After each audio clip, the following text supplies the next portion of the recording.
Gaza में Israel की क्रूरता बढ़ती जा रही है और इसे रोकने के लिए इजराइल का समर्थन करने वाला अमेरिका तक आगे आ गया है। अमेरिका के अलावा कई अन्य देश और विश्वविद्यालयों में पढ़ने वाले स्टूडेंट्स अपना अपना विरोध जता रहे हैं।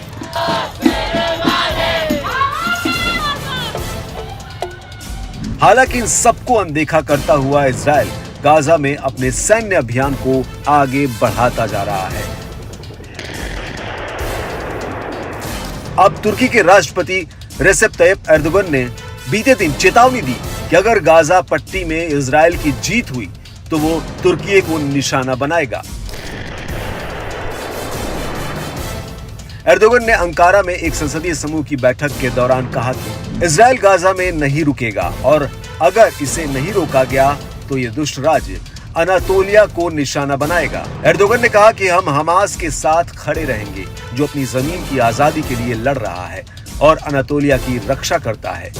उन्होंने कहा कि हम एक बार फिर घोषणा करते हैं कि हम अपने पूरे अस्तित्व और संसाधनों के साथ फिलिस्तीन और फिलिस्तीनी हित के साथ खड़े हैं। उन्होंने ये भी कहा कि हम सुनिश्चित करेंगे कि नरसंहार के अपराधियों को सजा मिले।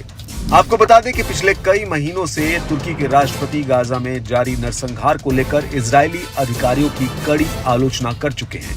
हालांकि इसके बाद भी अंकारा को इजराइल के साथ अपने व्यापार संबंधों को खत्म करने में 6 महीने से अधिक का समय लग गया।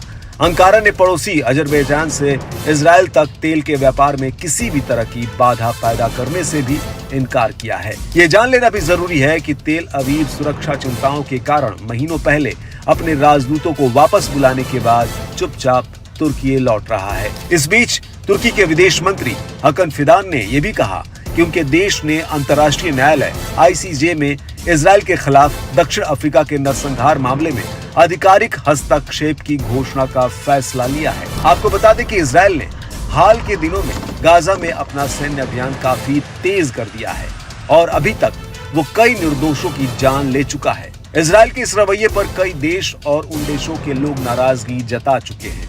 यहाँ तक कि उसे सैन्य हथियार देने वाला देश अमेरिका तक उसे चेतावनी दे चुका है कि अगर वो गाजा में नरसंहार करता है तो वो उसकी मदद बंद कर देगा। इसके बाद भी इजराइल मानने को तैयार नहीं है।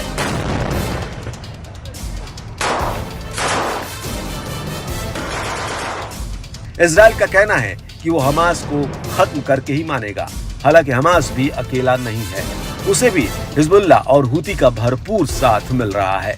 ऐसे में अब ये युद्ध कहां जाकर थमेगा, इस बारे में अभी स्पष्ट रूप से कुछ कहा नहीं जा सकता है।